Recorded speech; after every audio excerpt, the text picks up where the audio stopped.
কোনো একটা কিছু নিয়ে বললে এখন আপাতত ভাইরাল। সেটা হচ্ছে জামাত ইসলামকে নিয়ে যদি কেউ কিছু বলে, সে ভাইরাল। আসলে আমার মনে হয় যে কিছু কিছু ক্ষেত্রে আপনি দল কেন আনেন সব জায়গায়? অপরাধ অপরাধ, যে অপরাধ করবে সে অপরাধী। তার কোনো দল নেই, তার কোনো মত নেই, তার কোনো জাতি নেই, তার কোনো ধর্ম নেই। অপরাধ অপরাধ। আপনি একটা অপরাধ হলেই জামাত নেতা অমুক এই করেছে, একটা অপরাধ হলে বিএনপি নেতা অমুক এই করেছে, সেই করেছে। এগুলো জামাতে আমি শফিকুর রহমান, তিনি হসপিটালে গিয়েছেন এই নিয়ে ট্রোল, যে তিনি হসপিটালে কেন গেলেন। আমি জানি যে হসপিটালে এই সময় যাওয়া সমস্যা।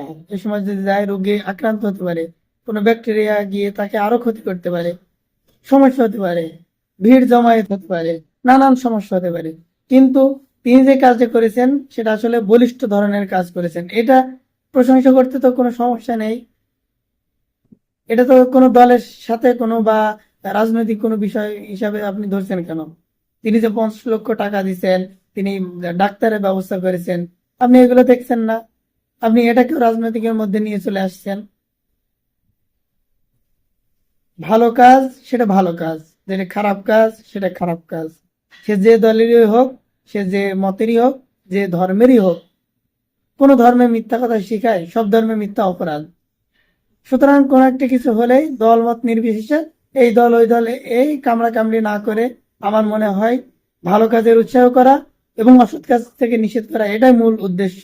এটাই মুসলিম জাতির, মুসলিম উম্মার জন্য একটা সুন্দর একটা মেসেজ, যে সৎ কাজের আদেশ, অসৎ কাজের নিষেধ। কিন্তু তা না করে আহ একটা কিছু হইলেই এই সেই হেন তেন, মানে যত রকম পারে উপরে উঠতে পারলে হয়, সেই ধান্দা। নিজেকে শ্রেষ্ঠ প্রমাণ করার ধান্দা। কেউ নিজের ভুল ত্রুটিগুলা, নিজের আত্মসমালোচনা যেটা দরকার সেটার বেলায় কেউ নাই। বড় বড় কথা বলার বেলায় সবাই আছে। আশা করি এই ভিডিও দেখে অনেকেই রাগ হবে, ক্ষিপ্ত হবে। যদি সম্পূর্ণ ভিডিও দেখেন ক্লিয়ার হবেন।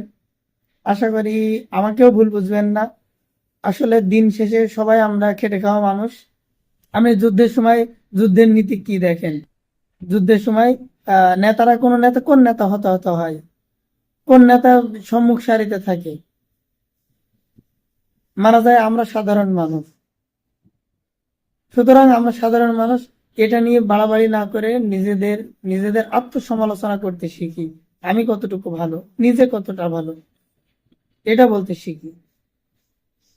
আল্লাহ তালা আমাকেও যেন এই তৌফিক দেন, যে আমি শিখি, যেন নিজের ভুল ত্রুটি ধরতে শিখি।